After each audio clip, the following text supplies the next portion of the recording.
Señoras y señores, bienvenidos a este episodio de Los Ateólogos, donde nos encontramos aquí presentes para hacer un episodio especial, donde vamos a, por primera vez aquí en nuestro segmento, hacer una respuesta, una crítica a un video que realmente pues lo vi yo primeramente y me causó mucha curiosidad. Me di cuenta de que hay muchos problemas de la información, de cómo la presentan, de lo que están diciendo. Episodio del canal que se llama Rincón Apologético, y el episodio se llama Los 5 peores argumentos ateos.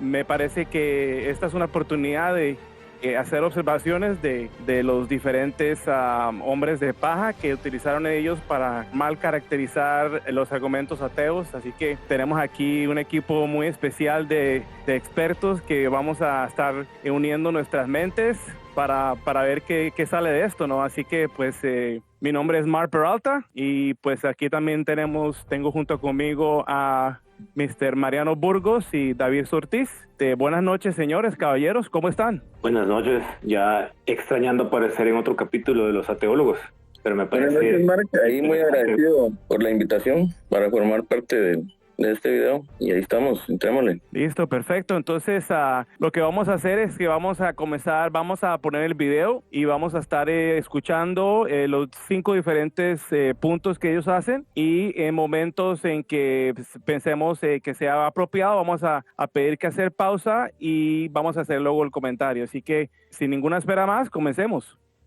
Nos estamos saboreando acá lo que nos vas a presentar, así que cuando usted quiera, maestro, arrancamos y usted me dice y ya pasamos al primer punto. Dale, pues pasamos al primer punto, que yo creo que yo diría que es la respuesta más habitual o más común a los argumentos de tipo cosmológico, ¿no? Como el argumento Kalam o el argumento leibniziano, incluso algunas vías tomistas o lo que sea, que apelan a alguna versión del principio de causalidad, de tipo todo lo que empieza a existir tiene una causa, todo lo contingente tiene una causa, etc. Entonces, la respuesta más habitual que yo veo continuamente, que además en un debate tuyo estoy convencidísimo de que tu oponente la dijo con este aire triunfal, ¿no? Es, si todo tiene una causa, entonces ¿quién causó a Dios?, ¿no? Entonces se responde esto con la idea de que el teísta se está contradiciendo y que eso, pues literalmente destruye, reduce a añicos. Creo que hay un problema con lo que dicen aquí, ¿verdad? Porque él está diciendo que se utiliza esta argumentación en conversaciones comunes, ¿verdad? Comunes y corrientes, para criticar lo que cree el teísta, lo que se ha propuesto en la filosofía teísta, ¿verdad? Y muchas veces así es, ¿verdad? Hay ateos que así lo hacen. Y estoy de acuerdo en que es un mal argumento, pero muchas veces lo que uno hace es responder a malos planteamientos teístas, que son no del tipo todo lo que comienza a existir tiene una causa, sino del tipo de argumentos de todo tiene una causa, ¿verdad? Es muy común ver estos malos argumentos teístas que se derrotan a sí mismos, ¿verdad? Todo tiene una causa, pero mi Dios no, es un alegato especial. Entonces, muchas veces, y yo lo he hecho a veces en discusiones, y decirle, cuando el teísta me dice todo tiene una causa, pues yo le digo, bueno, ¿cuál es la causa de Dios, verdad? Si él mismo está haciendo un mal argumento. Entonces, es importante señalar esto. Sigamos viendo ahí qué nos trae. Yo creo, David, que ahí lo que importa es exactamente eso, la manera en la que se plantea el argumento, porque si se plantea exactamente así, de que te digan todo lo que existe tiene una causa, por ejemplo, entonces ahí sí creo que sí podrías llevarte ese argumento que presenta Enric, pero creo que es también, o sea, no sé cómo podría decir que es la objeción más común que se presentan para los argumentos cosmológicos, o sea, también hay muchas otras. Entonces, por ahí sí siento que no sé cómo llega a esa conclusión, pero sí, sigamos.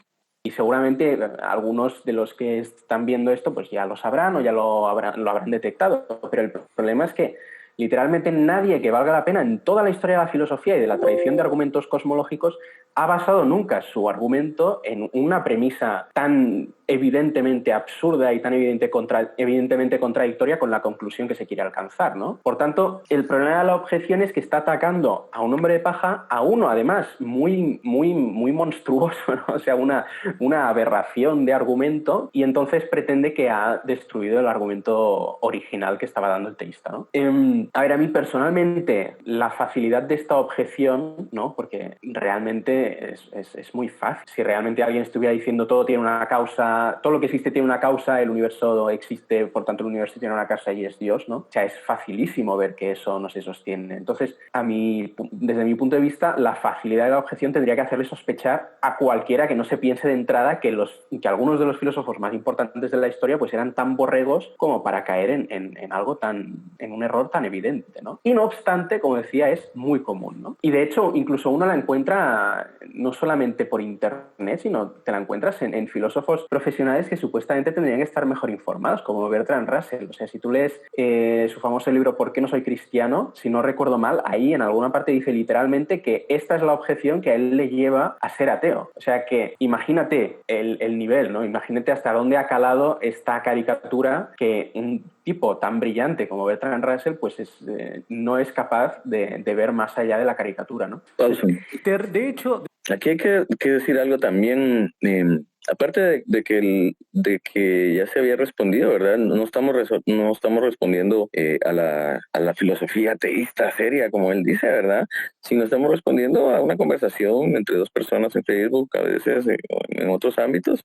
Sí se da, los malos argumentos a veces se dan, pero yo he notado que este es el caso muchas veces. Ahora con lo que dice de Russell, creo que también él está siendo un hombre de paja de lo que Russell dijo.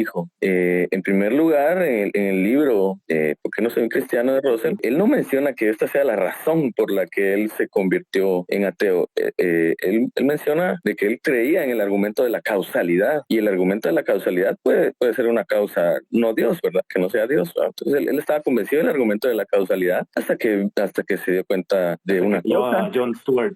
Así es, que leyó a John Stuart Mill en su autobiografía, creo, y él entonces luego viene a responder, pero no es la simple respuesta, si todo tiene una causa, ¿quién causa? A Dios, sino que se le agrega después, si hay algo incausado, pues también el universo puede ser incausado. Ajá. Entonces, realmente él no está representando bien la posición de Russell al respecto. ¿Qué piensas, Mariano? ¿Es así? Sí, no recuerdo bien esa parte del libro de Russell, pero sí me queda un poquito la impresión, no digo que sea así el caso, pero me queda un poquito la impresión que no ha representado bien la posición de Russell. Probablemente sí, no sé, no recuerdo bien. Pero sí es importante mencionar lo que tú dijiste, o sea, Russell también dijo que, o sea, menciona ese punto justamente en esa sección del libro donde si vas a hablar de una causa incausada, o sea, ¿por qué llegar a Dios exclusivamente? Porque no el mismo universo. Y claro, o sea, yo también entiendo que en los argumentos cosmológicos se utilizan otros métodos para poder llegar a los atributos divinos y decir que Dios es esa causa incausada. Yo lo entiendo, o sea, es lo que hace William Lane Craig, Alexander Proust. Entonces, es entendible esa parte, pero sí me parece que quizás desde mi punto de vista, por lo menos quizás el error aquí es que no está representado en la totalidad. Uno, la opinión de Russell, y también dos, el contexto en el que a veces se puede dar ese argumento. Como tú dices, en una plática entre dos personas, a mí me lo han dicho, o sea, a mí me han dicho, o sea, siempre está como aquella persona que dice, bueno, pero ¿y quién creó el universo? ¿O quién causó el universo? ¿O qué causó el universo? Y todo eso tuvo que ser Dios, o sea. Claro, y como que va intuyendo, o sea, no así explícitamente, pero se va intuyendo que quieren llegar a eso de si todo tuvo una causa para empezar a existir, o todo lo que existe tiene una causa, quieren llegar a Dios. Entonces, presentan ellos mismos tan mal el Calamba, y eso es lo que él se está quejando de los ateos, de que estamos haciendo un gran hombre de paja durante años, y cuando son los mismos teístas los que no están representando bien su argumento, ¿verdad? Y es muy común esta noción mala de causalidad, que es la que uno responde de esta manera, ¿va? No sé si han visto un video muy popular de Emmanuel Danan, donde él dice, el principio de causalidad es inviolable, ¿verdad? Ese es un tipo de causalidad, no lo que comienza a existir tiene una causa, sino todos los efectos tienen causas, y eso es inviolable. Y luego viene a decir algo que lo puede violar, ¿va? Entonces claramente es un alegato especial, ¿va? Y es muy común, la gente se repite los mismos argumentos de Dana, el número de página, del cherry pick que hacen sobre Darwin y muchas otras cosas, ¿va? Entonces, sí, es común que el teísta represente mal sus propios argumentos, ¿va? Y nosotros podemos responder de esta manera sin hacer un hombre de paja, sino simplemente estamos respondiendo a un mal argumento. Continuamos con el video que dice. Sí, dale. Muchos ateos, ¿no?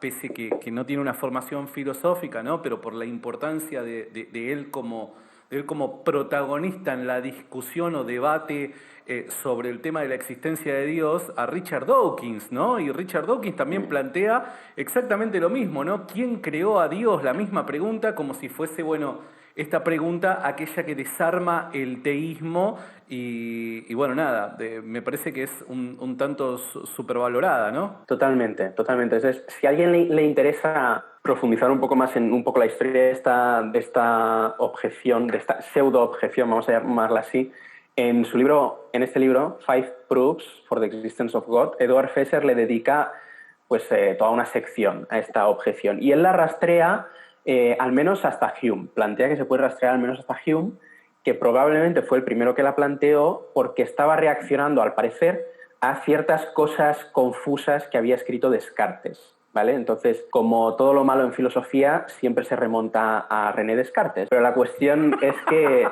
parece ser... De paso palazo, diría mi madre.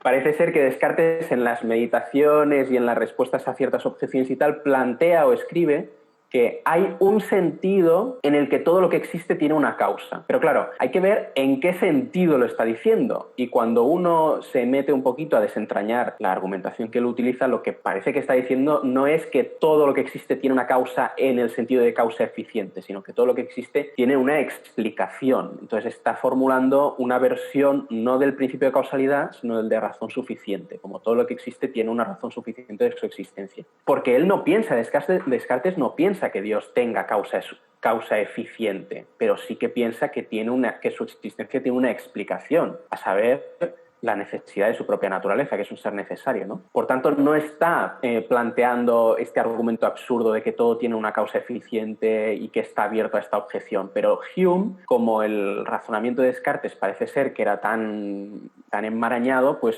como que confunde estos dos sentidos, toma a Descartes como que está diciendo que todo tiene una causa en el sentido de causa eficiente y entonces plantea la objeción, la extiende no solamente al argumento que está haciendo Descartes, sino a todos los argumentos cosmológicos, y a partir de ahí pues la caricatura va pasando de boca en boca hasta llegar a gente como Russell y hasta llegar a las discusiones de hoy en día de Internet, ¿no? Entonces, fíjate, Hume, estamos hablando del siglo XVIII. Eso quiere decir que llevamos 300 años con este hombre de paja absurdo, 300 años quejándose los filósofos teístas de que esto es una caricatura de su argumentación y no hay manera de que se muera, ¿no? Ahí sí, seguimos escuchando una y otra vez, ¿no? Entonces, sin más, espero que pues esto quizás ayude un poquito pues a abandonar esa objeción, ¿no? Entonces, lo que decía, si a alguien le interesa, está en el libro de Fesser, él ahí lo explica, o sea, podemos pasar esta ahí. historia y tal. Pues, creo que sí tiene un punto válido en este sentido, al decir que, bueno, hay alguien que rastreó como que la primera vez que, en cierto modo, se mal caracterizó lo que Descartes estaba diciendo. No recuerdo si Descartes, lo que un filósofo estaba diciendo por el otro filósofo, y entonces él estaba, ahí empezó, ¿verdad? Este hombre de paja del que han pasado 300 años y sigue, y pasó, lo que a mí no me cuadra es que él dice que va pasando de boca en boca, ¿verdad? Y entonces no es de que este hombre de paja transmutó, pasó de generación en generación y se fue perpetuando de esta manera. O sea, no es la primera vez que hasta estas conversaciones casuales, ¿verdad? Sino que el error es cometido una y otra vez por los teístas a veces, y a veces por ateos también, al sí mal representar algún argumento cosmológico de tipo causalidad a la que realmente ellos apelan. Pero también hay gente que los siguió mal caracterizando de la parte teísta, ¿verdad? Entonces, que él diga, no, esto sucedió, se puede rastrear hasta ahí, y desde ahí ha trascendido de boca en boca hasta ahora, también creo que no es tan correcto afirmarlo de esta manera. ¿Qué piensas tú, Mariano? Es que yo creo que también el detalle está en que cuando tú lo planteas así, tiene sentido. O sea, es quizás entendible que si tú respondes un argumento como el Kalam bien elaborado, como el de Craig, por ejemplo, y tú respondes con eso, pues tiene sentido que tu objeción sea un poco ridícula, ¿no? Pero claro, otra vez, como ya dijimos, o sea, también pasa que los teístas cometen el error de argumentar mal, de representar mal el argumento, y entonces sí se puede aplicar esa objeción, ¿no? Él mismo lo explica al principio, o sea, si se estructura de cierta manera, el argumento teísta se puede responder con esa objeción, ¿no? O sea, también depende esto va a sonar bien, bien cristiano, pero depende del contexto, ¿no? Como cuando están tratando de decir que depende del contexto, así como interpretas la Biblia, pero es que yo creo que ese es el problema, o sea, me parece que lo está tomando como, lo está haciendo ver como si, bueno, que quizás no es el caso, pero sí me parece que depende mucho de cómo el teísta también plantea el argumento. Claro, claro. Y dependiendo de eso, la objeción puede ser válida. Y una pregunta, yo he escuchado que no necesariamente todo lo que existe tuvo una causa, ¿verdad? ¿O cómo ven eso? O sea, eso es algo como que se presupone en ese argumento, ¿verdad?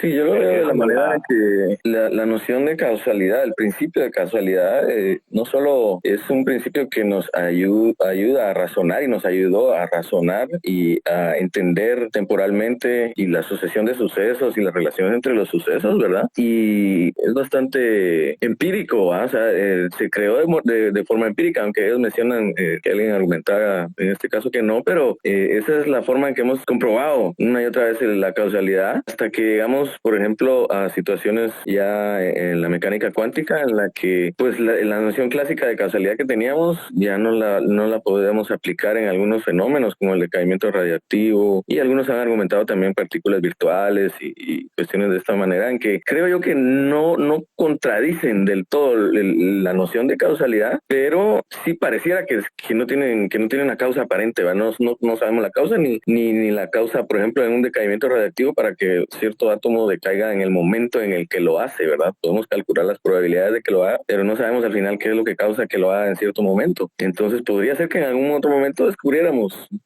cuál es la causa que no estamos viendo, pero ahí ya tenemos un ejemplo inductivo también de algo que parece no tener causa. Entonces ahí es donde ya el principio clásico de causalidad ya en la física moderna ya no se sostiene, ¿verdad? Podemos ver ejemplos de, por ejemplo, Alexander Vilenkin, al que les encanta citar. Él tiene un modelo cosmológico en el que el universo es creado ex nihilo y sin una causa, ¿verdad? Entonces los físicos serios están trabajando con cosas incausadas, ¿verdad? Sí, no, definitivo. Y yo creo que eso es algo que ellos, perdón, Mariano, eso Sí, es algo dale. que ellos presentemente han fallado en poder armonizar eso, ¿no? Con el argumento Kalam, ¿no te parece? Bueno, de hecho, iba a hacer un comentario sobre eso, porque recuerdo que en una plática por ejemplo, de Craig, me parece que él sí, o sea, sí acepta como la noción de que las partículas fundamentales no tienen causa, pero explica también, creo, si no mal recuerdo, que cuando él habla desde las premisas del Kalam se refiere más bien a una causa eficiente, ¿no? Entonces ahí no aplicaría lo de las partículas fundamentales porque ahí estarías hablando con una causa material. Entonces así por ese camino se lo lleva.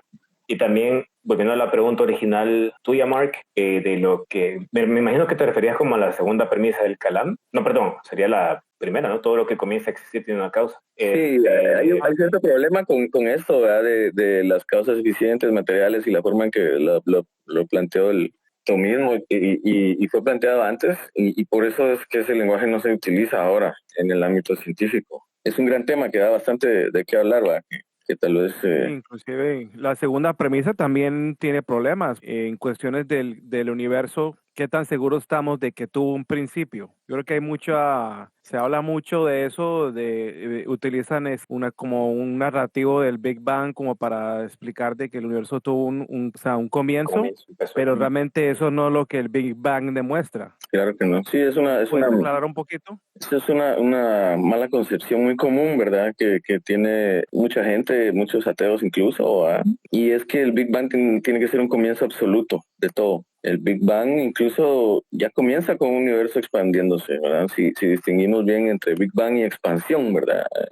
Este es un gran tema también, pero así poniéndolo básico, si miráramos los principios del Big Bang, estaría la singularidad si es que existe, después un periodo rápido de expansión acelerada que se le llama inflación, ¿va? Y esta parte, muchos disputan todavía si es parte de la cosmología estándar del modelo lambda, CDM, el Big Bang, o no forma, ¿verdad? Entonces hay muchas otras hipótesis compitiendo con la inflación para dar solución a los problemas que presenta el Big Bang, ¿vale? El Big Bang tiene 3 grandes problemas y debido a esto, pues surge la inflación, ¿va? Que es propuesta por este Alan Guth, que fue uno de los creadores del teorema BBG. Entonces, incluso el mismo Alan Guth sugiere que si uno acepta la inflación, pues eso le lleva a la inflación eterna y al multiverso. Entonces, sí, es un tema del que requiere mucho análisis y siento que ha permeado muy poco del conocimiento actual y de lo que se maneja en los físicos teóricos actuales a esta visión clásica ya un poco cerrada de que el Big Bang es el comienzo absoluto de todo. Algunos físicos sí piensan todavía que así lo es, y algunos ateos también, ¿verdad? Podemos pensar en gente que piensa, por ejemplo, en lo que dijo Stephen Hawking en su teorema de Harold Hawking de no frontera, ¿va? Muchos piensan, no, que es ilógico hablar de antes del Big Bang, porque ahí inició el tiempo y no puede haber nada antes, y es ilógico, pero eso es sí, esta propuesta de Harold Hawking es correcta, e incluso hay versiones en las que tenemos algo antes, por así decirlo, de esta no frontera, ¿verdad? Entonces, creo que ya nos salimos un poquito del tema. Y la misma inflación cósmica también te está hablando de algo que sucedió antes del Big Bang, ¿no? Claro, así es. Entonces, si quieren, sigamos con el video. Sí, perfecto. Buenísimo, buenísimo. Bueno, a ver, ¿qué te parece si pasamos al segundo? Vamos, este es uno que a mí depende del día, me parece muy frustrante y otros días pues no me parece tan frustrante. Pero sería como redefinir ateísmo, ¿vale? Básicamente para eludir la carga de la prueba. Entonces, ¿tú qué entiendes por ateísmo? ¿Qué entiendes? Por si alguien te dice, oye, yo soy ateo, ¿tú qué entiendes? A ver, así de manera espontánea. yo entiendo por... Bueno, tú estás muy metido, pero ¿qué entenderías de manera espontánea si no...? Bueno, así, si no estuviese metido en el tema, que la persona no cree en Dios. Que no cree en Dios o que cree que Dios no existe, ¿sabes? Porque ahí es ambigüedad. Claro, por eso mismo ambigüedad. te diría. O sea, hoy se ha popularizado tanto esto de que el ateísmo es, o el ateo es aquel que no cree en Dios, que es como que, bien vos decís, se redefine, ¿no? Entonces, esa es la idea. O sea, estamos escuchando, sobre todo de círculos de internet y tal, pues que ateísmo significa solamente no creer en Dios o no tener la creencia en Dios o rechazar la creencia en Dios, etcétera. Que no significa que alguien cree que Dios no existe, ¿no? Entonces, es súper típico pues la conversación de hola, ¿qué tal? Me llamo Juanito, yo soy ateo, y el otro dice, entonces, ¿crees que Dios no existe? Y no, eso no es lo que significa ateísmo. Eso es una definición sesgada de vosotros los religiosos, no sé qué. Ser ateo solamente significa que no crees en Dios, es que rechazas la afirmación de que Dios existe y ya está. Entonces, como te decía, a mí me parece básicamente el objetivo de esto... Hay una cosa al principio de cuando él presenta el punto que me llama la atención, que creo que no está muy claro, pero él dice redefinir el ateísmo para evadir la carga de la prueba. Entonces, desde ahí me parece que le está como adjudicando una intención como esa a redefinir el ateísmo, ¿no? Como que si se hace simplemente por eso. Claro, y para mí es más, no es que estemos redefiniendo el ateísmo, ¿verdad? O sea, las palabras son usadas por las personas de diferentes formas, ¿verdad? Las palabras tienen usos diferentes y entonces lo que estamos haciendo es diciendo, mira, para continuar la conversación, ¿va? En esta hipotética conversación que él tiene, ¿va? Que es muy común, ¿va? Para continuar la conversación y hablar los dos en el mismo idioma, ¿va? Yo lo que me refiero cuando hablo de ateísmo es a esto. Esto es lo que yo entiendo por ateo, ¿verdad? Pues no es de que, sí, yo me quiero quitar la carga de la prueba y por eso voy a definir ateísmo así, de esta forma, ¿va? Y no como la negación, ¿verdad? Simplemente pienso que para la mayoría de conceptos de dioses, esa es la etiqueta que mejor define la postura que yo sostengo, ¿verdad? Y claro. otra cosa importante es señalar, Mariano, que dice él, en círculos de internet, ¿verdad? Y esto se va a ver más adelante en el video, porque esto lo hace para decir, es así como, en círculos de filosofía se maneja diferente, y solo como el ateo pop, el que lo maneja así, pero no solo en círculos de internet, ¿verdad? Tenemos ejemplos de muchas organizaciones ateas que así se definen, ¿verdad? Y ya cuando tienes esto, la gente, ¿qué es lo que significa? Que la gente ya usa la palabra de esa forma, ¿verdad? Exactamente. Entonces, Incluso también en algunos diccionarios ya aparece así también o aparecen otros significados. Creo que el Oxford Reference es uno. Wikipedia creo que también ya lo toma de esa manera las dos definiciones. En lo que quizás yo estoy, y en mi opinión personal, en contra es cuando el ateo quiere imponer su definición de ateísmo para los demás ateos también. Como ya lo dijiste, o sea, y probablemente lo vamos a volver a tocar más adelante, las palabras tienen usos. Yo, por ejemplo, no le diría nada a alguien que utiliza la palabra teoría en el sentido que la utilizan coloquialmente, ¿no? Mi teoría es que pasó tal cosa, como si fuera, que ya en el trasfondo científico sería más o menos como una hipótesis, ¿no? No, ni siquiera a veces llegar a una hipótesis. Una idea a veces. Una idea, cabal. Mi idea, lo que yo pienso que pasó fue esto. Pero yo no, en lo personal, no corrijo a esas personas. Es como que le digo, eso no es una teoría. ¿Por qué? Porque las palabras tienen usos. Y en la parte coloquial, las personas, y de hecho también el diccionario de Oxford tenía esa palabra precisamente con las dos definiciones, que es una de las cosas que plantea Richard Dawkins en The Greatest Show on Earth, en el primer capítulo que se llama Only a Theory. Él explica eso, ¿no? En esa parte del libro. Entonces, creo que en lo personal es importante reconocer que hay otras personas que le dan un uso diferente a la palabra, pero un uso que también ya está acoplado al medio, ¿no? O sea, no es tampoco que te lo saques de la nada. Y muy probablemente, pues ambas definiciones creo que tienen buenas razones para hacer. Y creo que eso también es tema para otro día también, porque pues, se puede alargar más. Pero sí quería recalcar eso porque me parece importante, ¿no? Yo en lo personal no impongo mi definición a los demás ateos, pero sí, más adelante en el video se habla también de qué es más conveniente, ¿va? Y algunas otras cosas en donde tal vez puede uno argumentar, ¿va? Que es más conveniente definirlo así para tal vez convencer a los otros ateos que lo hagan de esta manera, ¿verdad? Por ejemplo, un buen argumento para esto es entender que el no creer en dioses es el único transversal que abarca a todos los ateos, ¿verdad? Hay ateos con ciertos conceptos de dioses que podrán decir, bueno, yo no creo que no exista porque no tengo forma de demostrarlo, simplemente no creo la proposición de que exista, ¿verdad? Entonces, sí, me considero ateo respecto a este Dios. Entonces, por ahí iría algo también la cuestión. Sí, algo también que yo quisiera añadir a lo que se ha dicho hasta ahora es que él también comete lo que es la falacia de la raíz de la palabra raíz. Cuando él La empieza a falacia definir... etimológica, ¿verdad? Sí. Creo que aquí no se nota tanto, pero no estoy seguro si es en otra parte del video donde se nota más que va por ese camino, ¿verdad? Pareciera que va por el camino de la falacia etimológica, ¿no? Sí, cuando definitivamente, pues inclusive eso es un principio en la hermenéutica, de que las palabras se definen es por el contexto y no por el léxico. Entonces él no se puede aferrar a una de las definiciones del léxico de la palabra ateísmo y decir, bueno, esto es lo que el léxico dice que esto significa y ergo, entonces esto es lo que ateísmo es. Eso es un hombre de paja definitivamente. So, bueno, sigamos un poquito más adelante. Que hay detrás de esto, consciente o inconsciente, que no tiene por qué ser un objetivo consciente, es eludir la carga de la prueba. Porque obviamente si alguien te viene y dice que Dios no existe, está haciendo una afirmación sobre la realidad, está pretendiendo conocer que la respuesta correcta a la pregunta de si Dios existe es no, que la proposición Dios existe es falsa, etc. Ergo tiene una carga de la prueba, nos tiene que dar motivos que respaldan su posición, nos tiene que dar las razones para que pensemos como él, ¿no? Igual que si alguien dice que Dios efectivamente sí existe. Pero si uno dice simplemente que no creo en Dios...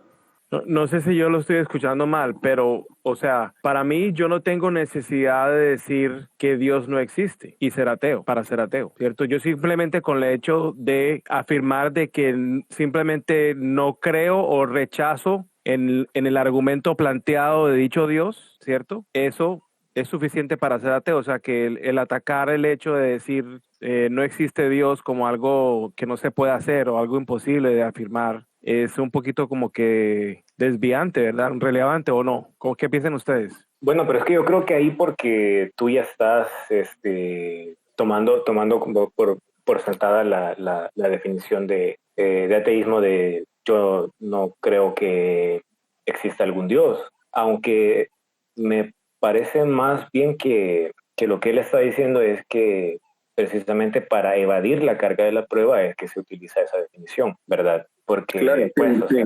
sea, desde el Y estado después dice epistémico... que ambos tienen un recargo de la prueba, ¿va? Que ambos, el que afirma Dios existe como el que afirma Dios no existe, ¿verdad? Y en eso estoy totalmente de acuerdo, ¿va? Cualquiera que haga una afirmación tiene recargo de la prueba, pero si hay que señalar algo, inicialmente no empezamos probando que las cosas no existen, ¿verdad? Y esto es por el problema de la inducción y por el problema de que no podemos conocer toda la realidad. Entonces, si en algún momento alguien propone la existencia de algo, estaría de esa persona proporcionar las pruebas de su aseveración, ¿verdad?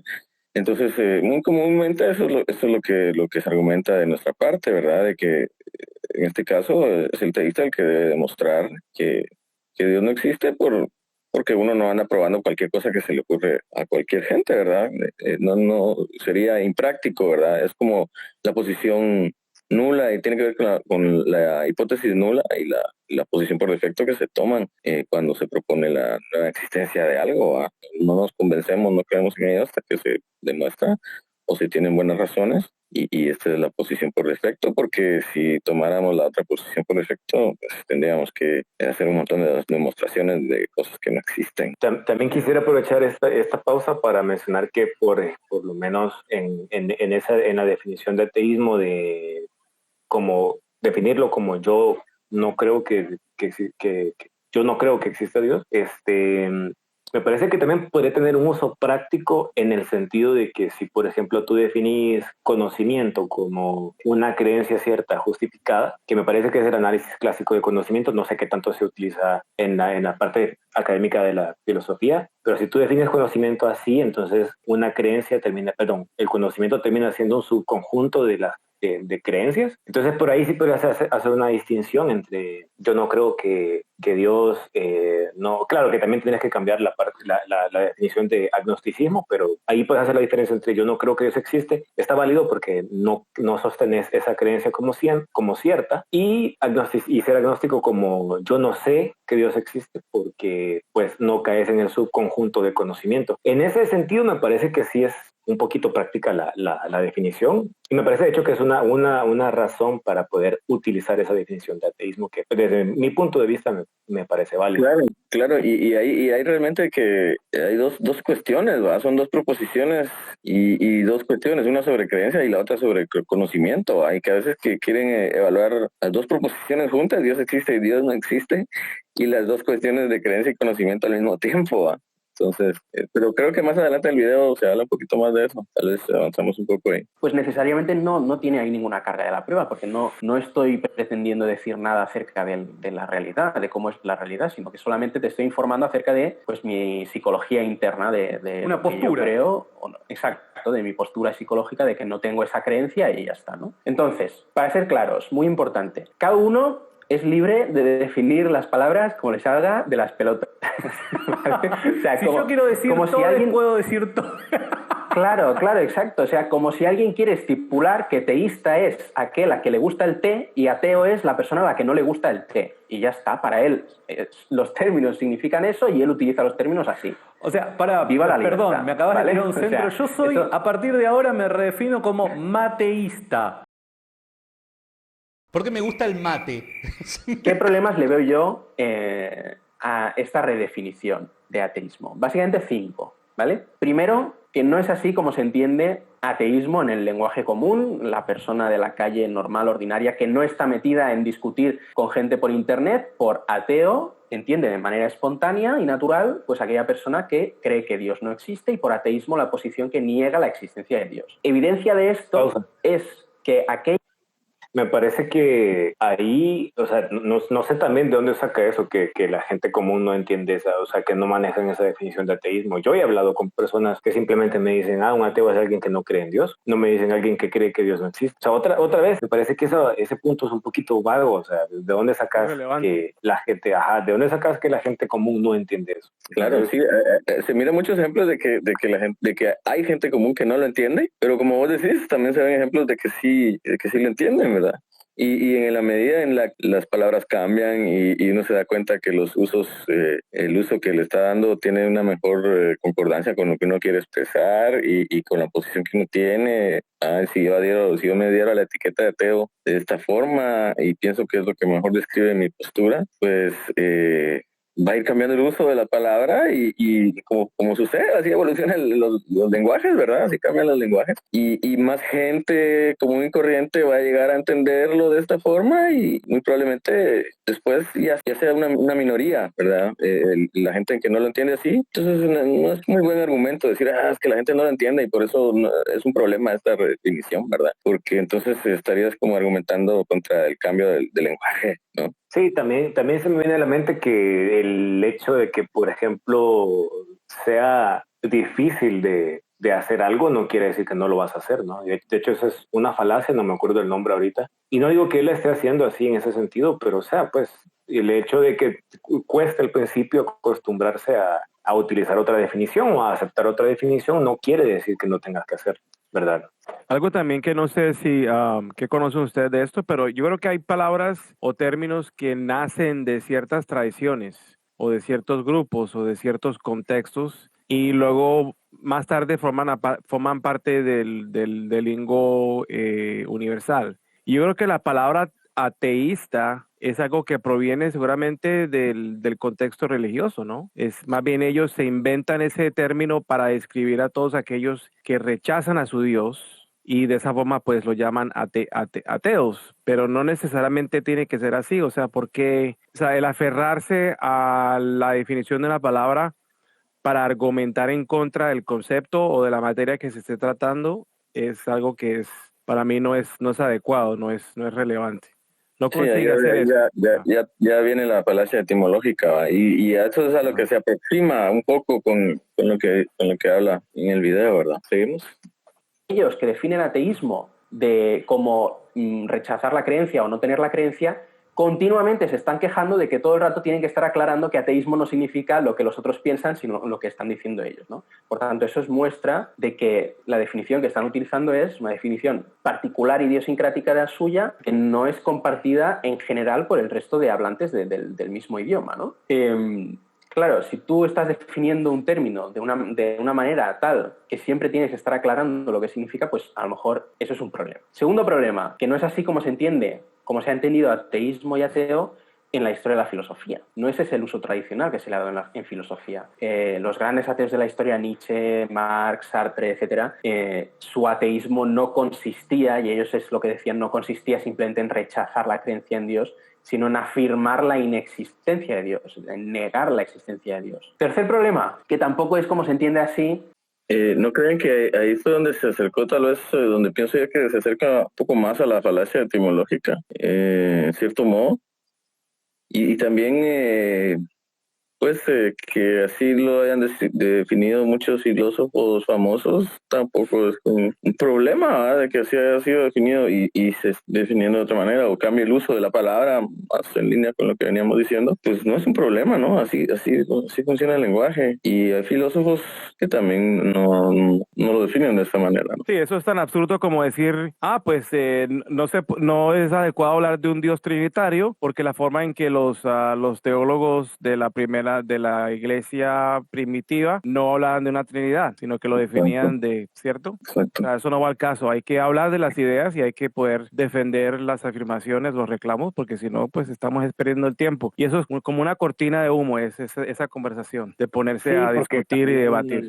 También, aunque aquí me estoy adelantando a lo que presenta él más adelante, pero también, por ejemplo, él habla de Graham Oppy y todo eso. Aunque no, quizás sería bueno seguir con el video antes de mencionar eso, pero falacia etimológica, no sé, bueno, yo no lo veo así, lo veo más bien como que igual no tiene tanta relevancia, ¿no? O sea, si al final en círculos académicos se maneja de una manera diferente y tal vez coloquialmente diferente, como lo que ya mencionaba anteriormente de la palabra teoría, o sea, coloquialmente perfectamente podemos entender a una persona que diga mi teoría es que tal cosa, o sea, no hace falta que le pongamos el contexto científico a eso, contexto para entender lo que quiere decir la persona, porque como Mark ya dijo, al final lo que importa son las ideas, no estar, o sea, claro, sí, hay que tener una armonía en qué palabras vamos a utilizar, pero al final me parece que lo que más importa al final sí son las ideas, lo que quiere transmitir la persona. Claro, a veces se aclaran los conceptos dados, a qué se refiere cada quien con la palabra, pues la conversación puede seguir, ¿no? Exactamente. Aquí, bueno, yo te pasaba antes una serie de referencias, pero es que tengo aquí un montón de citas. O sea, por ejemplo, William Rowe, filósofo ateo. El ateísmo es la posición que afirma la no existencia de Dios. Esto está en la Routledge Encyclopedia of Philosophy. Paul Draper, que era ateo y ahora me parece que es agnóstico o que va virando un poquito entre ambas posiciones. Dice, ateísmo se define típicamente en términos del teísmo. Si esto es así y el teísmo es la proposición de que Dios existe y no la condición psicológica de creer que haya un Dios, entonces lo que se sigue es que el ateísmo no es la ausencia de la condición psicológica de creer que hay un Dios. La A de ateísmo tiene que entenderse como una negación más que como una ausencia. Por tanto, en filosofía al menos, el ateísmo debería ser entendido como la proposición de que Dios no existe, ¿vale? Stanford Encyclopedia Philosophy. Graham Oppy, uno de los filósofos contemporáneos ateos más brillantes y que más están publicando sobre este tema y que más debates está teniendo, que debatir con William Lane Craig, con Andrew Locke, con Fesser, o sea, que ha debatido con un montón de gente. Pues dice, deberíamos definir teísmo probablemente como la visión de que hay al menos un Dios y ateísmo como la visión de que no hay ningún Dios. Los ateos, por tanto, son aquellas personas que creen que no hay dioses, ¿vale? Entonces vemos que esta redefinición de ateísmo no es la definición de ateísmo estándar que es utilizada por la gente que se dedica profesionalmente a discutir sobre la existencia de Dios en filosofía. Entonces, insistir en una definición que no es la que se está utilizando de manera habitual ni por la gente de la calle, ni en toda la historia de la filosofía, ni por los filósofos contemporáneos que se dedican a ese tema, y encima quejarse de que son los otros los que te están malinterpretando continuamente o poniéndote en una posición que no compartes, pues lo que te decía, es un poco frustrante. Cuarto problema. Eso es lo que yo mencionaba de Graham Oppy. Me llama un poco la atención porque yo también recuerdo que Oppy dijo, de hecho, creo que fue en el podcast de Myth Vision, que al final lo que ambas definiciones tienen en común es que en las dos no crees en Dios. Y claro, es transversal, ¿verdad? Que hablamos. Es curioso que solamente escoja esa parte de lo que Oppy dice, porque no sé si es en Atheism the Basics o en otro libro en el que también escribió Oppy, donde dice que, creo que es algo así como que algunas personas, o sea, o hay personas que utilizan la definición de ateísmo de una manera diferente. Y él lo admite también. Entonces... Claro, y él nos está presentando una muestra, ¿verdad? Una muestra de algunos filósofos y de algunos ámbitos en donde se utiliza de esta forma la palabra. No diría que se define de esta forma, claro. No se utiliza de esta forma. Y diciendo que esta muestra que él presenta es el estándar que se maneja en los círculos filosóficos, ¿verdad? Y sí puede ser que sea más común manejarlo de esa forma, pero ya decir todos lo usan así o la mayoría lo usa así y por eso es lo correcto, pues no sé, también raya un poco a la populum. Que dicen si continuamos o algo más que agregar. Iba a decir que no sé si a lo mejor este ejemplo aplica, pero digamos que estamos hablando de un unicornio, ¿cierto? ¿Es posible que la palabra unicornio exista en el diccionario o se pueda definir en algún contexto como un caballo con el cuerno, ¿cierto? Sí. ¿Podemos utilizar la palabra unicornio en una conversación inteligible? Tal vez. Pero, y eso es algo.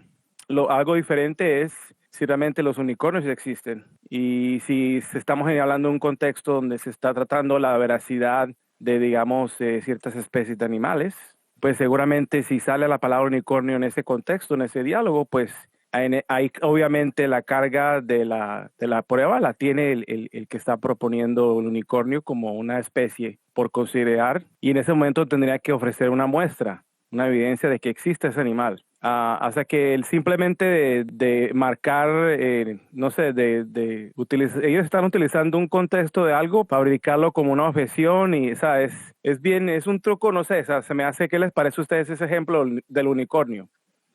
Me parece, bueno, por lo menos a mí me parece que también cae en lo mismo que mencionaba la vez pasada, ¿no? Al final lo que importa es que vamos a discutir, no tanto qué etiquetas le vamos a poner, ¿no? Si al final lo que importa es hablar sobre la existencia de Dios, pues hablemos de eso, no estemos tanto perdiendo el tiempo en no, mejor llámate de esta manera o no, mejor llámate de esta manera. Tú no sos ateo, tú sos agnóstico. Es el clásico. Sí, o sea, igual, bueno, a mí en lo personal igual a mí al final me da igual, o sea, me quieran llamar ateo, si me ateo, agnóstico, está bien, ¿verdad?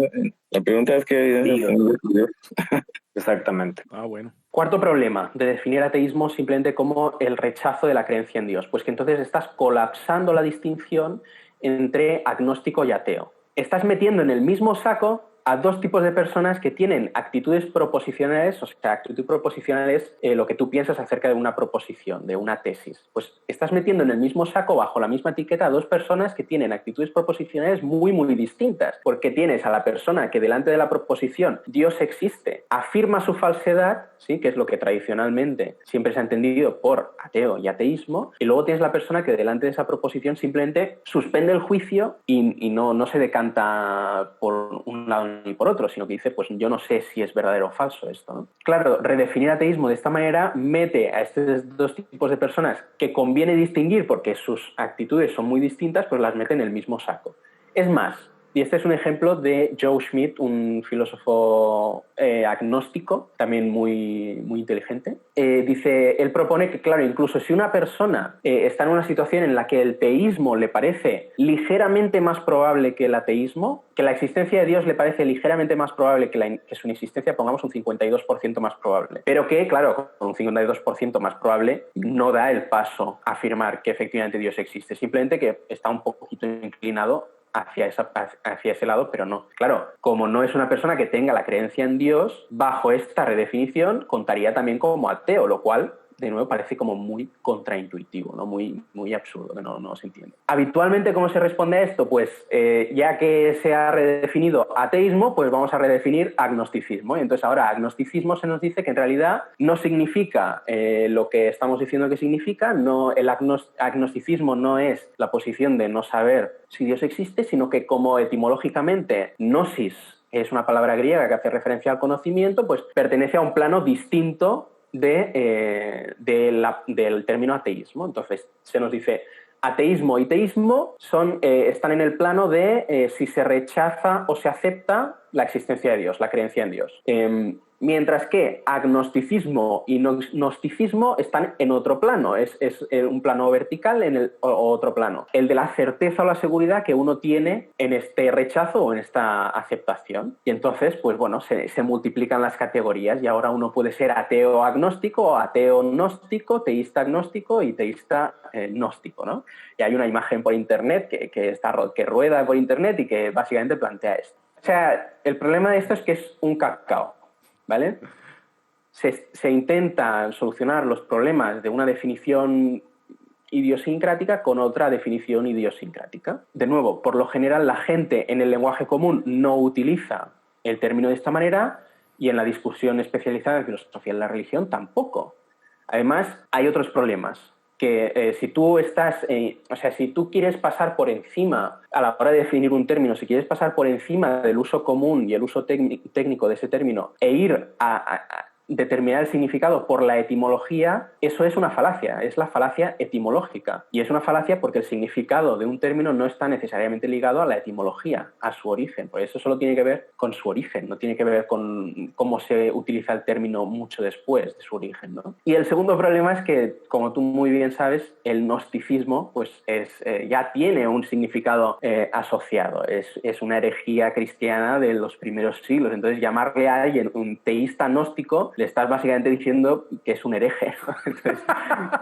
Entonces, si querés decirlo, claro, si querés decirlo de forma coqueta, hereje, decirle, sos un teísta gnóstico, y quedás ahí como, es un insulto muy bien muy coqueto y adornado, ¿no? Exacto. Entonces, en lugar de hacer lo que tendría que hacer el lenguaje, las definiciones, que es aclarar un poquito la cosa, estamos añadiendo todavía más confusión, ¿no? Estamos construyendo una clasificación innecesariamente compleja, porque ahora veremos que no necesitas 4 categorías para resolver la confusión generada por una definición que es innecesariamente ambigua, que no tiene por qué ser así, ¿no? En cambio, es mucho más limpio, por decirlo de alguna manera, pues utilizar las definiciones que se han utilizado tradicionalmente. Quinto motivo, quinta razón para... Pausa ahí. No sé si él estaba burlándose o haciendo un chiste, pero al final está como que fusionando dos términos que no tienen nada que ver. O sea, lo del movimiento de gnosticismo o gnóstico de los primeros siglos de la iglesia no tiene nada que ver con el uso de la palabra gnosis en agnóstico en lo que se está hablando, ¿cierto? Claro, y menciona la falacia etimológica y después aboga por algo que parece una falacia etimológica, ¿verdad? Se extendió un poco lo que dejamos hablar y siento que cuando él habla de las proposiciones es muy importante hacer notar de que quiere analizar las dos proposiciones, Dios existe y Dios no existe en una sola. Y ahí es donde empiezan los problemas, siento yo, ¿verdad? Y por eso es de que nosotros en algún sentido coloquial sí entendemos de esta forma que hay dos proposiciones y el responder una proposición no creo es lo que representa nuestra posición y eso es el ateísmo, ¿verdad? Y no solo hay una cuestión de si creemos que Dios existe, sino que la proposición Dios existe, no, tú crees que Dios existe, sino Dios existe, es otra diferente, ¿verdad? Entonces, si respondo a la proposición Dios existe, yo respondo, no lo sé, ¿verdad? Depende de qué Dios también, ¿verdad? Ajá, depende de qué Dios, ¿verdad? ¿Cuál Dios? Y puedo responder también a todas las proposiciones que dicen, ¿crees que Dios existe? Cualquier Dios. Y puedo responder, no creo, ¿verdad? Y entonces el hecho de complicar más las cosas no quiere decir que esto no deba hacerse, ¿verdad? Porque él argumenta en muchas ocasiones, no, que esto complica más las cosas. El hecho de tener una descripción más detallada nos puede hacer que la gente entre mejor en una de esas categorías, ¿verdad? Porque al final estamos categorizando lo que la gente piensa respecto a estas proposiciones y la gente, como piensa la gente es mucho más complejo que negro y blanco y muchas veces se requieren este tipo de cambios que complican más las cosas al parecer, pero representan más la forma en la que piensan las personas, ¿verdad? Y ahí tenemos el ejemplo de la escala de probabilidad teísta de Richard Dawkins, ¿verdad? Él menciona también si uno está 51% más convencido en el video, ¿verdad? Y entonces está abogando por una escala de esta manera, ¿verdad? Por decirlo así, ¿verdad? Entonces, Sí. o el cuadro de agnosticismo, teísmo, que realmente está tomando otra proposición, ya que hablamos de lógica proposicional, está tomando otra proposición ahí que es, crees que puedes saber si Dios existe. Entonces sí es importante no caer en de que están complicando las cosas, sino de una forma más compleja se pueden describir mejor las distintas posturas que hay al respecto de estas proposiciones lógicas, ¿no? ¿Qué piensas, Mariano? Incluso algo un poquito más simple, como solo decir yo creo. O sea, si por ejemplo estás, más o menos tomando el ejemplo que él daba, ¿no? Si estás un 60% inclinado a creer que Dios existe, pues, o más bien por replantearlo, si estás un 60% inclinado a creer, inclinado a aceptar esa proposición, esa afirmación como cierta, pues fácilmente puedes decir yo creo que esa proposición es cierta, ¿no? Pero puedes decir fácilmente, pero yo no sé que esa proposición es cierta.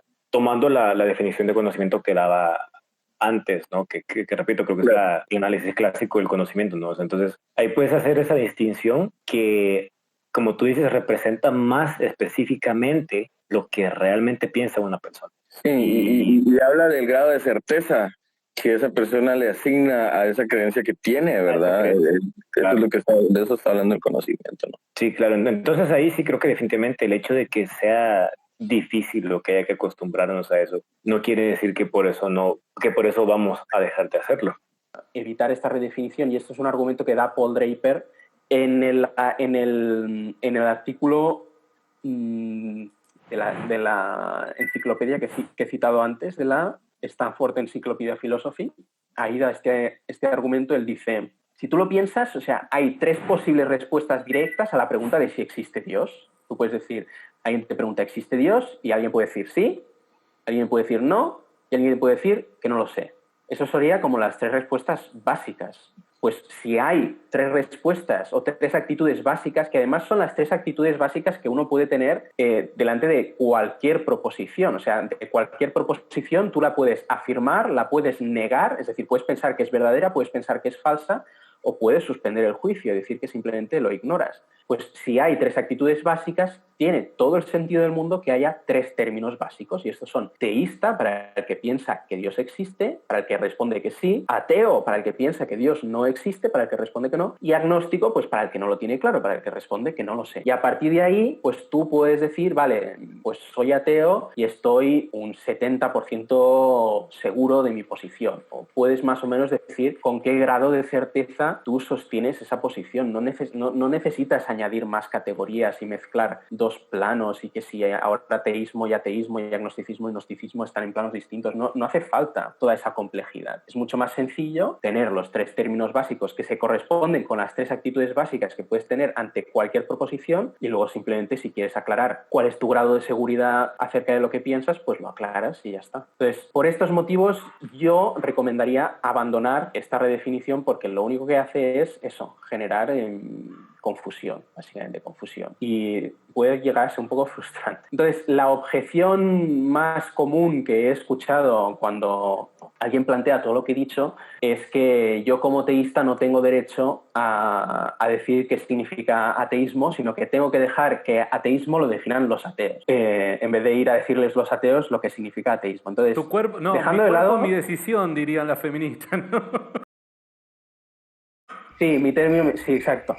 Dejando de lado que ya he comentado que esta definición de ateísmo no es una definición que sea de los teístas, sino que son los mismos filósofos ateos los que la están proponiendo. Dejando esto de lado, yo estoy encantado con dejar que ateísmo lo definan los ateos. ¿Cuál es el problema? Que yo, para poder hacer eso, tengo antes que saber quiénes son los ateos. Y para saber quiénes son los ateos, necesito saber qué es el ateísmo. Por tanto, para dejar que definan ateísmo los ateos, necesito antes tener una definición de ateísmo. Ergo, no puedo hacer lo que se me está pidiendo, ¿no? Sino que lo más normal es lo que estoy diciendo yo, que vamos a utilizar los términos como se han utilizado siempre y como se siguen utilizando siempre como se siguen utilizando en la academia, ¿no? Entonces, Punto número 3, vamos al 3, ¿no es cierto? Pausa.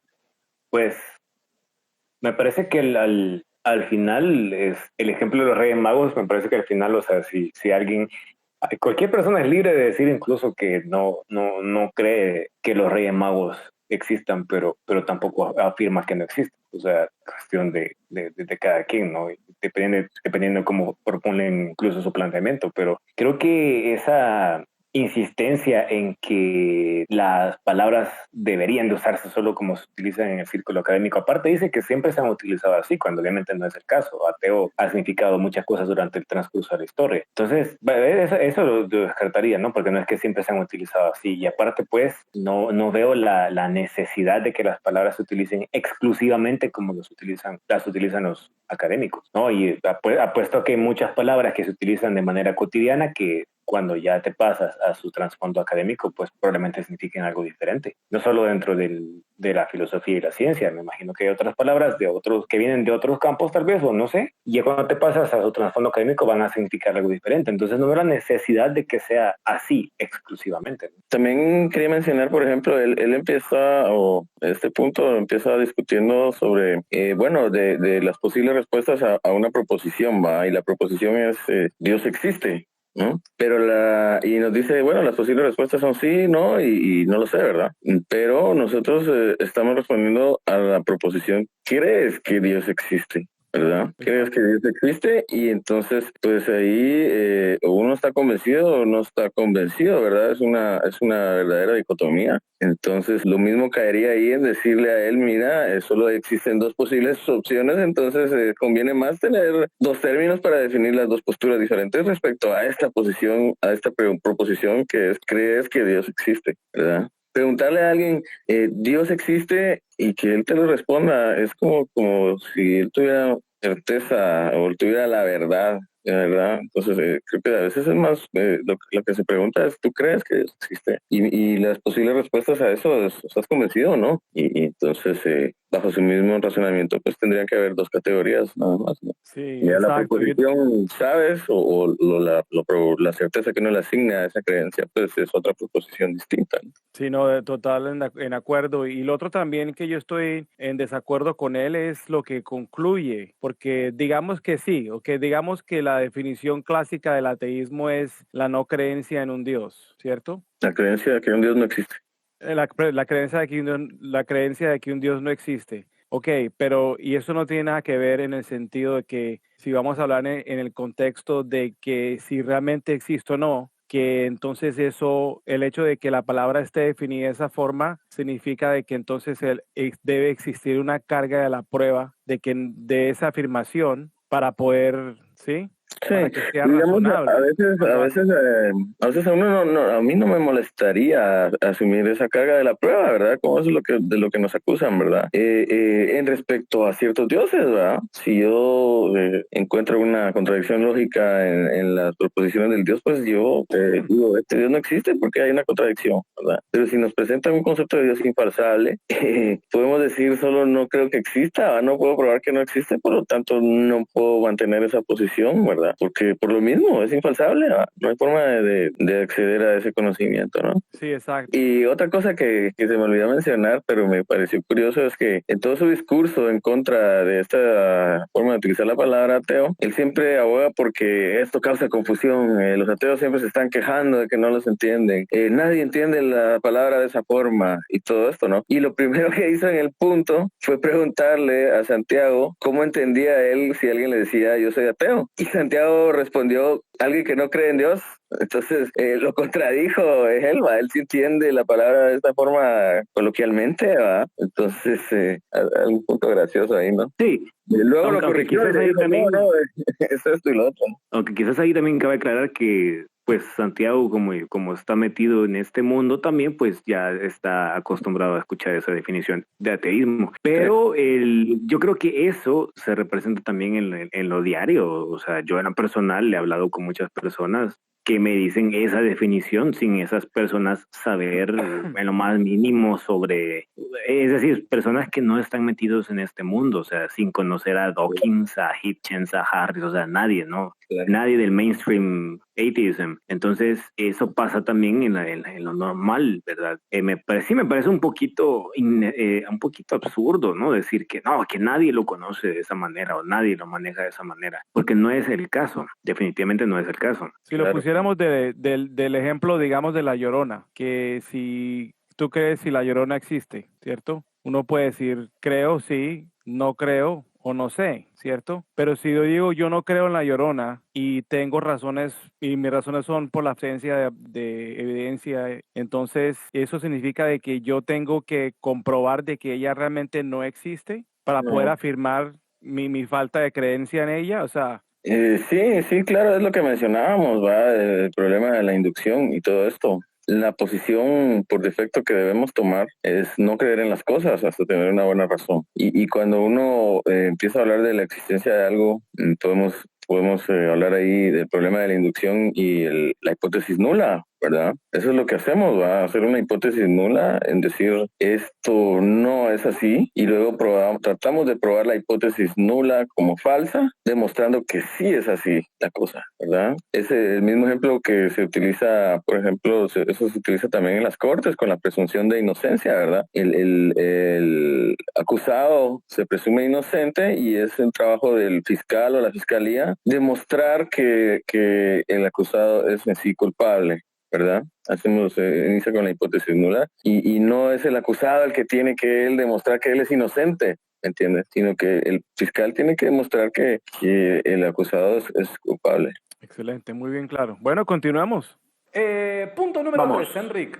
Vale, entonces el punto número 3, que yo veo que es bastante común también, y de hecho el otro día discutí por YouTube con una persona que me planteaba esto, es pedir específicamente pruebas físicas o empíricas de la existencia de Dios, ¿no? Es decir, justo el tipo de pruebas que uno puede obtener pues, de la existencia de un planeta que está fuera del sistema solar, de los átomos, de la gravedad, etc. O bien algo que sea directamente observable a través de los sentidos, o bien que sea detectable pues, a través de aparatos o instrumentos científicos de medición y tal. Entonces, el problema que yo le veo a esto es que uno se está cerrando o limitando a un método que por principio no puede conocer la existencia de Dios, que es justamente un ser que trasciende el mundo empírico o el mundo físico. Entonces, no puedes detectar la existencia de Dios como detectas un agujero negro, una nueva partícula, un nuevo planeta o lo que sea. Entonces, claro, yo lo veo problemático porque es ponerse en una situación epistemológica en la que mi posición sobre la existencia de Dios es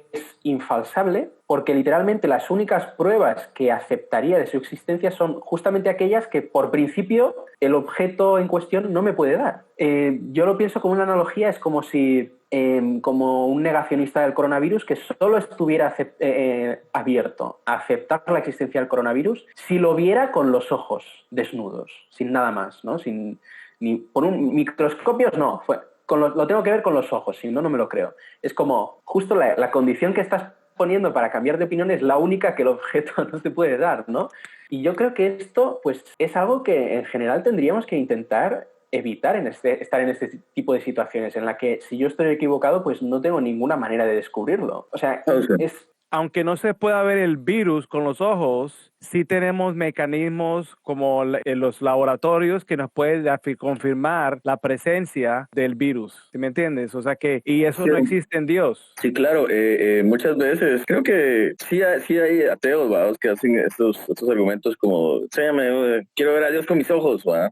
Como él dice, ¿verdad? Pero en general es más del tipo, bueno, ¿qué pruebas tienes de Dios? ¿Va? Muchas veces uno ni siquiera está pidiendo pruebas físicas. ¿Qué pruebas tienes? ¿Qué evidencias tienes? Ellos se van por el tema de las pruebas físicas y todo. Y muchas veces dicen, no, que pedir pruebas de Dios, físicas de Dios es un error de categoría. Dios no es físico y no lo puedes medir, no puedes. Pero la contradicción llana que yo veo es de que ellos creen en un Dios que se manifiesta e interactúa con la realidad, ¿verdad? No es un Dios deísta que puso una marca y ya no interactúa, sino que él está interactuando, él está haciendo milagros, él está hablándole a las personas, etcétera.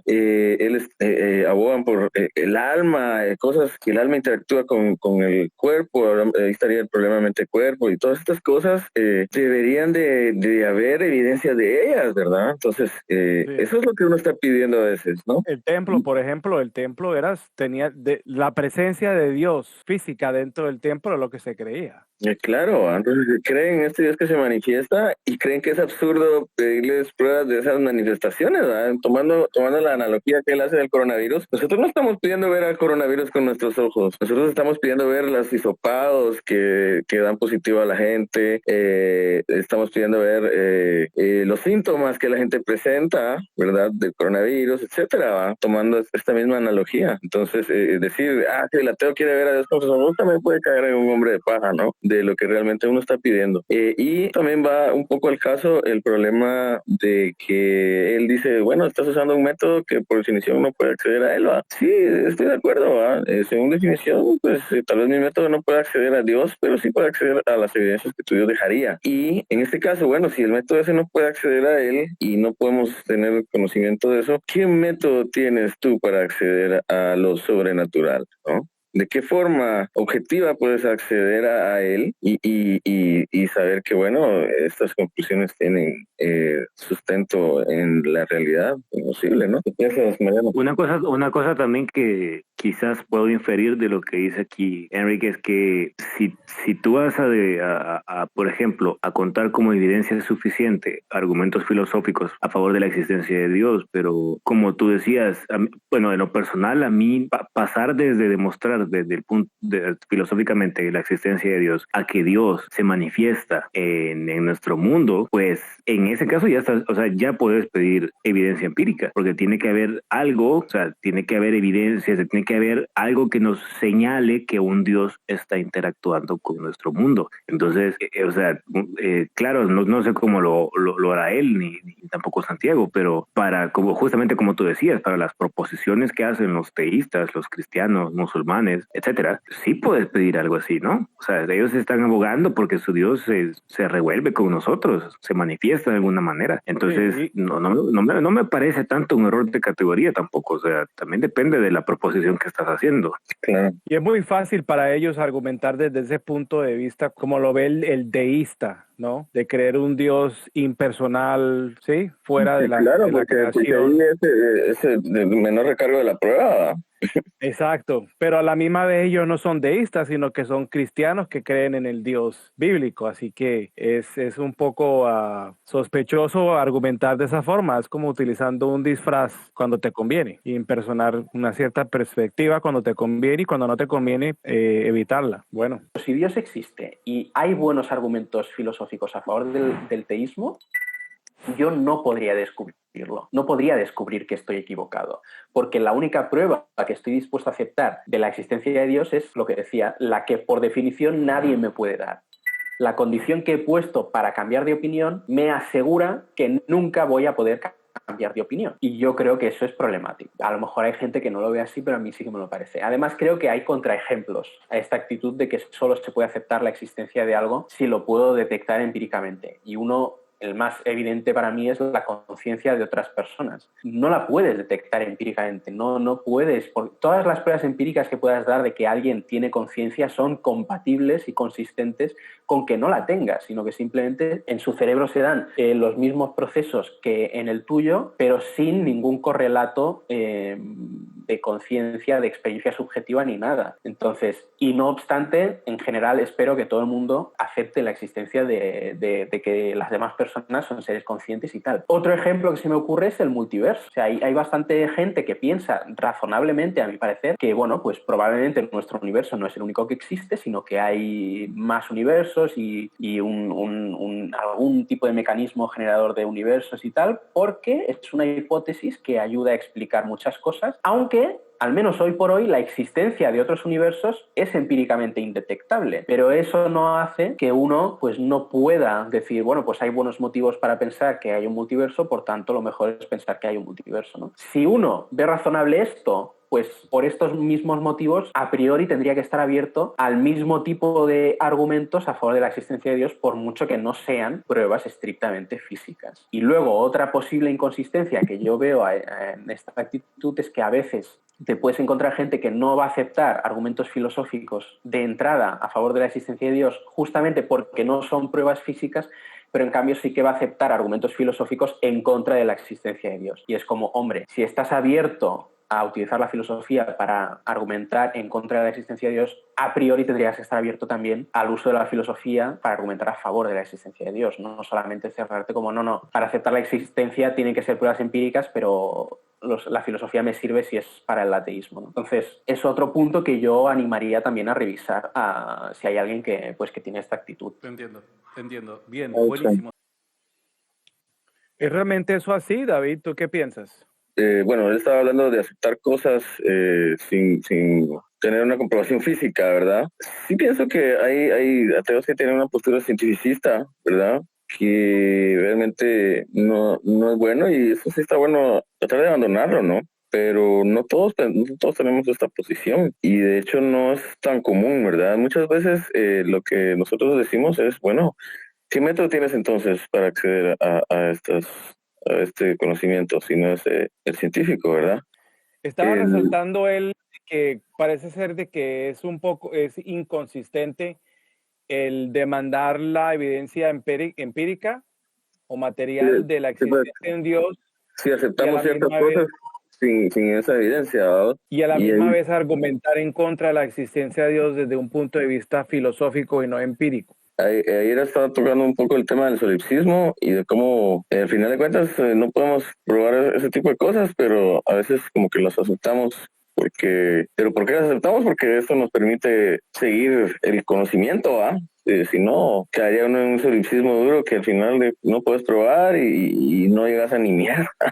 Otro ejemplo que se me ocurre es el multiverso. O sea, hay bastante gente que piensa razonablemente, a mi parecer, que bueno, pues probablemente nuestro universo no es el único que existe, sino que hay más universos y algún tipo de mecanismo generador de universos y tal, porque es una hipótesis que ayuda a explicar muchas cosas, aunque al menos hoy por hoy, la existencia de otros universos es empíricamente indetectable, pero eso no hace que uno pues no pueda decir, bueno, pues hay buenos motivos para pensar que hay un multiverso, por tanto lo mejor es pensar que hay un multiverso, ¿no?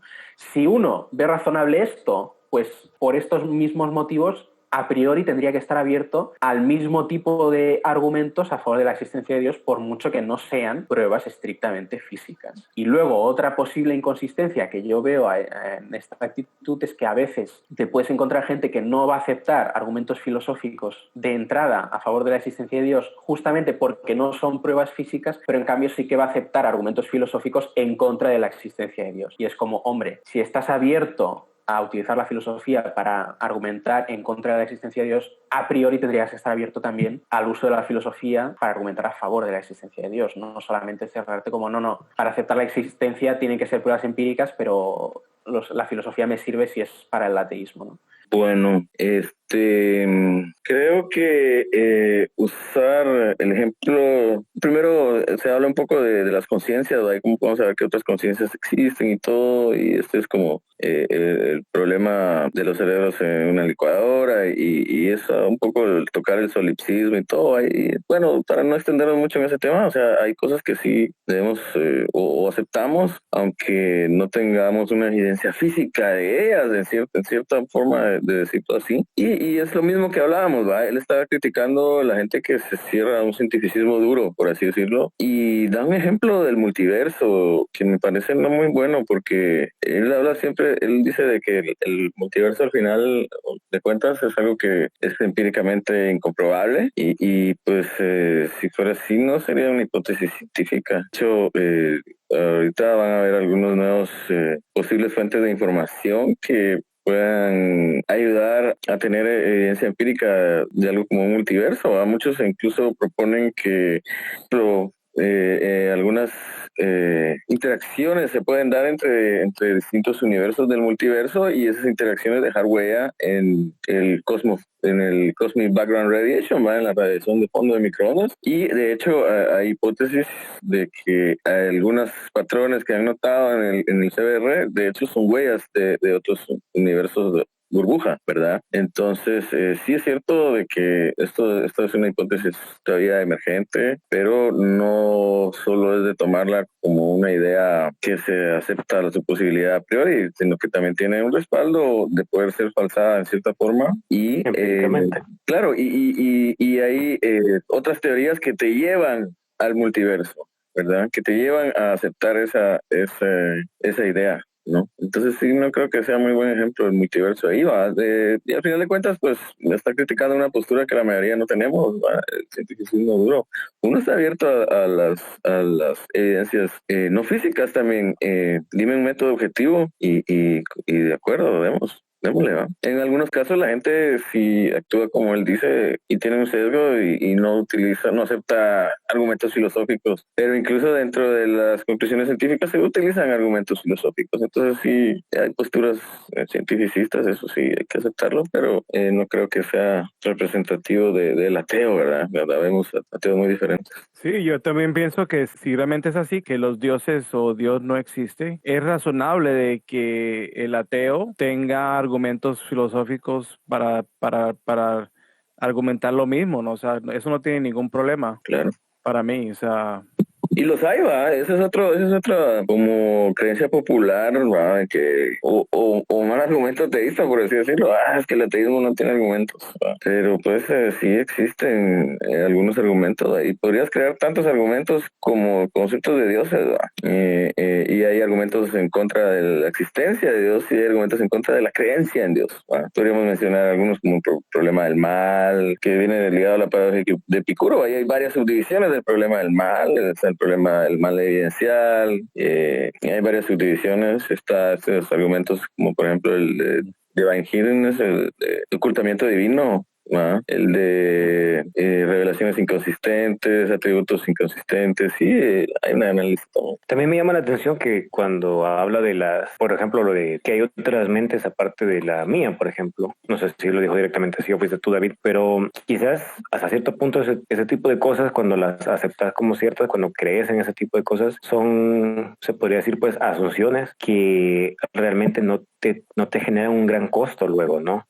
Al final, que creas que hay otras mentes aparte de la tuya, pues te ayuda, o sea, te ayuda a poder moverte en este mundo. No vas a pasarte la vida pensando que ustedes dos, por ejemplo, no existen y solo yo existo y que ustedes son mi sueño. O sea, en cambio con Dios, pues, ¿qué costo tiene pasarte la vida pensando que, por ejemplo, Dios te va a responder tus oraciones o que X libro sagrado es la palabra de Dios y tienes que comportarte de esa manera? O sea, sí hay un costo más grande también. Entonces, ahí también cabe como de hacer esa diferenciación entre asunciones que se hacen y también el peso de la evidencia filosófica que le puedes dar, ¿no? A las cosas. Si es, pues, que hay algún argumento filosófico que realmente sea bueno para decir, esto sí inclina la balanza a favor de la existencia de Dios. Claro. Bueno, excelente. Sigamos a ver qué más falta. Entonces, es otro punto que yo animaría también a revisar si hay alguien que tiene esta actitud. Te entiendo. Bien, buenísimo. Sí, suele pasar mucho eso y mucha gente exige, ¿no? Demostrame científicamente la existencia de Dios y vos decís, bueno, pero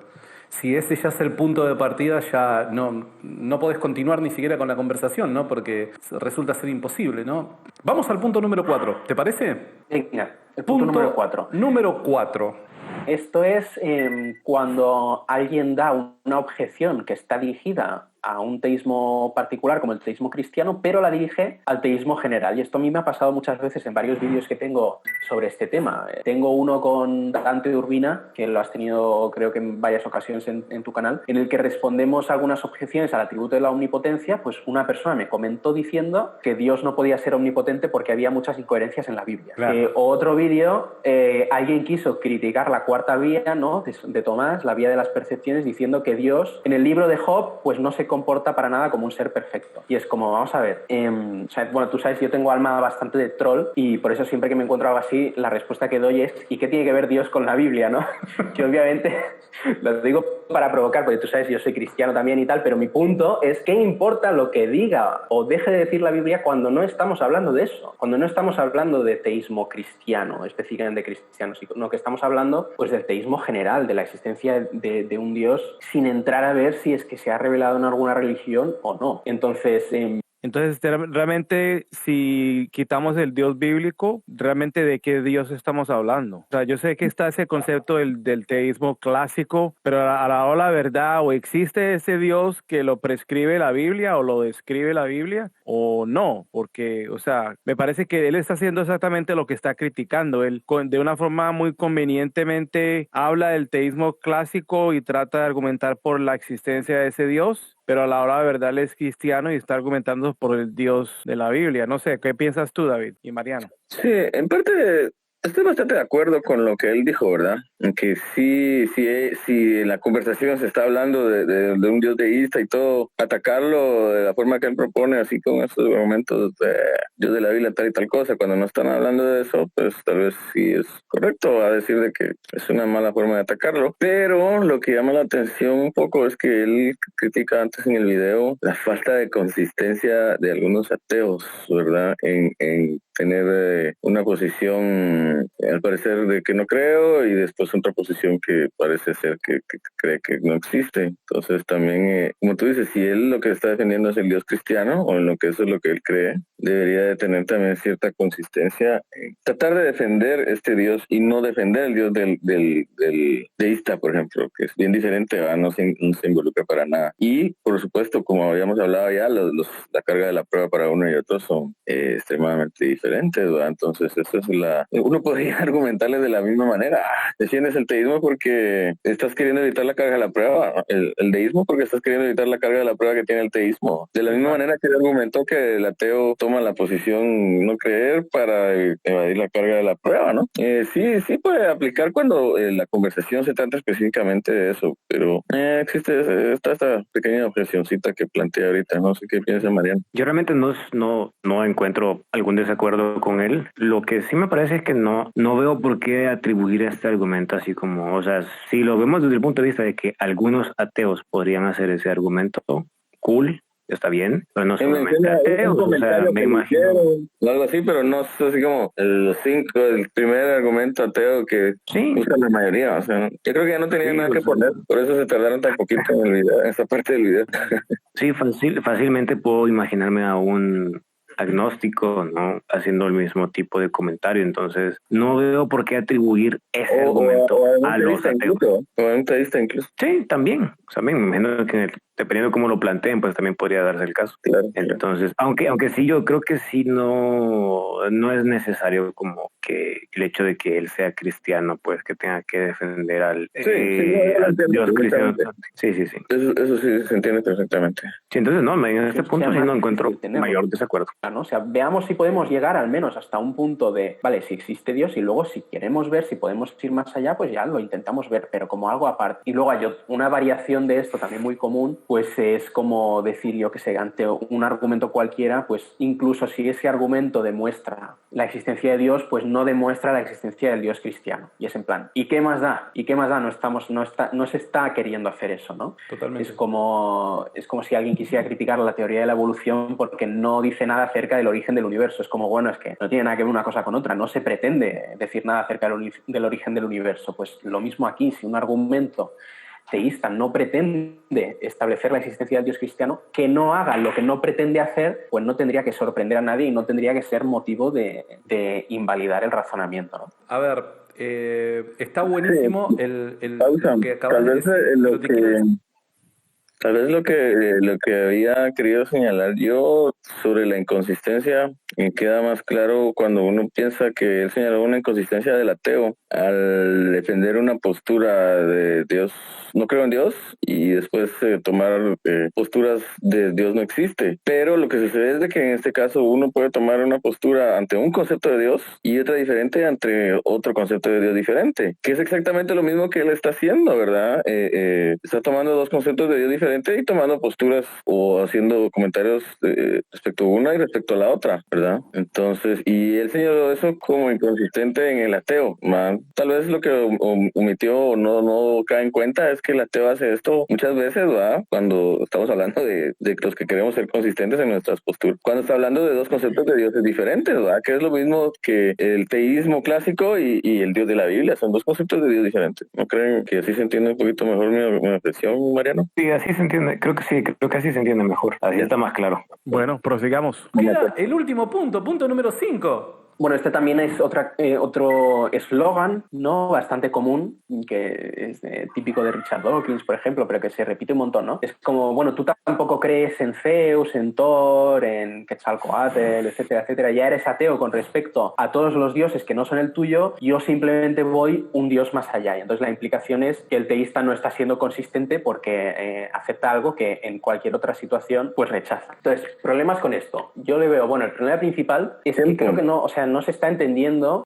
Yo creo que el punto que me parece un poco errado ahí es la asunción que él hace de que es este eslogan, no es un argumento, un meme no es un argumento ateo, ¿va? Sino que es prácticamente poner en contexto a la persona de la outsider's test, ¿va? De que existen otras creencias como la suya, que no acepta, ¿va? Entonces, por ahí podría tratarse de esto, ¿va? No necesariamente tiene que ser que uno quiere mostrar una inconsistencia, sino que, mira, existen todas estas creencias que tú no crees también, ¿verdad? Para mí puede ser ese el caso, aunque depende del contexto también, ¿va? De cómo se mencione. Sí, porque también queda también creo que plantear si cuando decís, por ejemplo, ateo porque no creo no creo que existe un Dios, pues ¿a qué te referís con Dios también? O sea, no sé si por ahí se puede meter la cuestión del gnosticismo también, porque para poder rechazar la afirmación o sea, la proposición de la existencia de un Dios, habría que saber a qué se refieren por Dios también. No siempre se ha tenido la misma idea de Dios, ¿no? Los griegos tenían una idea diferente. Para los griegos no eran los dioses los más poderosos. Entonces, pues también ahí creo que cabe hacer por lo menos la aclaración, porque son cosas que ya cuando se llevan a la práctica, a la plática, a la conversación como tal, podrían hacer también diferencia. Como claro, esto de que se está poniendo de moda hablar de Dios como si fuera el universo, ¿no? Que ya como un panteísmo. Hasta he visto memes de pongamos de moda no creer en religiones ni en libros sagrados o algo así, pero sí creer en Dios. Pero ¿qué sería Dios? Claro, a mí trae el gnosticismo ahí, va a decir, bueno, no está bien definido siquiera, ¿no? no pasa siquiera la definición. Sobre todo que muchos de esos conceptos que se pueden hablar de Dios, como por ejemplo omnisciencia, omnipotencia, todos los ovnis, esos son derivados ¿de dónde? De la misma Biblia o de las teologías cristianas, de las teologías bíblicas. Entonces, si nosotros ignoramos lo que la Biblia dice acerca de Dios, realmente de qué clase de Dios estamos hablando. Sí, claro, y caes en muchas cosas de que, bueno, pues a veces se convierte en una palabra para decirle Dios al universo o a la energía, y ya tenemos palabras que dicen eso. Entonces es como un concepto bastante muerto, por así decirlo. Yeah. Creo que no, o sea, no se está entendiendo, la persona que plantea esta objeción no está entendiendo de qué va realmente el debate sobre el teísmo clásico. El Dios del teísmo clásico no es como otro ejemplar más del género dioses, no es un ente más, pues están los planetas, están tal y está el ente Dios, que podrían ser más de uno, no sé qué. O sea, no es un ente que esté al nivel de los dioses paganos, ¿no? Sino que es lo que dice Tomás, ¿no? El ser puro subsistente, o sea, es la condición de posibilidad de la existencia de todo lo demás, que incluso si existieran, que obviamente no existen, Zeus, Thor, Venus, etcétera, serían criaturas, tendrían el ser recibido del dios del teísmo clásico. Entonces, ponerlos al mismo nivel es básicamente cometer un error de categoría. Y Fesser, otra vez, en el libro que decía antes, también habla de esto y él hace una comparación que a mí me parece bastante iluminadora. Lo compara con alguien que criticara la teoría de las ideas de Platón diciendo algo así como, pues los platónicos ya están de acuerdo conmigo en que todas las cosas que vemos en el mundo son imperfectas. Yo simplemente voy un paso más allá y digo también que la idea de bien misma es imperfecta, o que la idea de perfección también es imperfecta. Los platónicos no están siendo consistentes porque ya dicen que todo lo demás es imperfecto y no tendrían que hacer la excepción para la idea de perfección, ¿no? Y es como, no, estás comparando peras con manzanas, no tiene nada que ver una cosa con otra. Y luego el otro problema, y que yo lo veo, es que como eslogan está abierto a parodias muy fáciles, ¿no? O sea, yo qué sé, si te viene un anarquista y te dijera, tú ya rechazas un montón de formas de gobierno porque no estás de acuerdo con la tiranía, no estás de acuerdo con la oligarquía, no estás de acuerdo con... Pues yo simplemente voy un paso más allá y también rechazo la democracia. Es como, nadie se tomaría en serio eso como un argumento a favor del anarquismo, ¿no? O tú ya rechazas un montón de supuestas formas de conocimiento como el misticismo, la superstición, la magia, pues yo simplemente voy un paso más allá y rechazo la ciencia también, ¿no? Y es como, no tiene ningún... es un non sequitur, ¿no? No se sigue la conclusión. Realmente es un eslogan fácil, puede sonar inteligente, pero realmente es un eslogan vacío. Por eso yo creo que habría que dejar un poquito de utilizarlo y ir a los buenos argumentos que ya están empezando a surgir en la discusión de filosofía de la religión.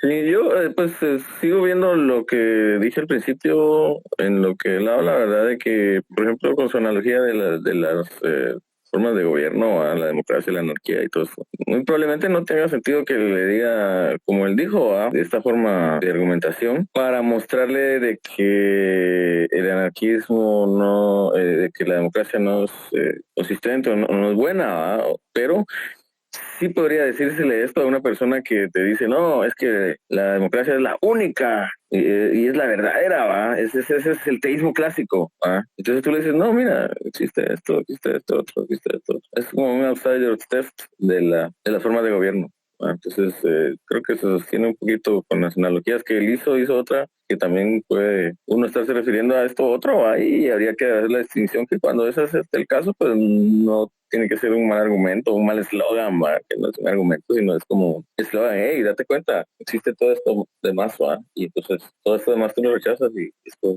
Pero realmente tal vez no vale tanto la pena este punto discutirlo tanto. Sí, yo sí, tampoco no le veo tanta implicación así práctica o importante para el tema así del ateísmo. Nada más que, por ejemplo, que alguien te diga, yo no sé cómo se siente no creer en ningún Dios, ¿no? Y podrías tal vez hacer la comparación. Bueno, tú ya no crees, pues tú no crees en Zeus o Odín, etcétera, ¿no? Algo así me siento yo también, como ateo. Pero aparte de eso, sí, no le veo mayor utilidad. Claro. Excelente, pues ¿algún comentario final o algo más que quieran decir antes de acabar? Pues bueno, a mí me entretuvo bastante la conversación, estuvo bien interesante poder abordar los puntos que presentaba ahí Enrique.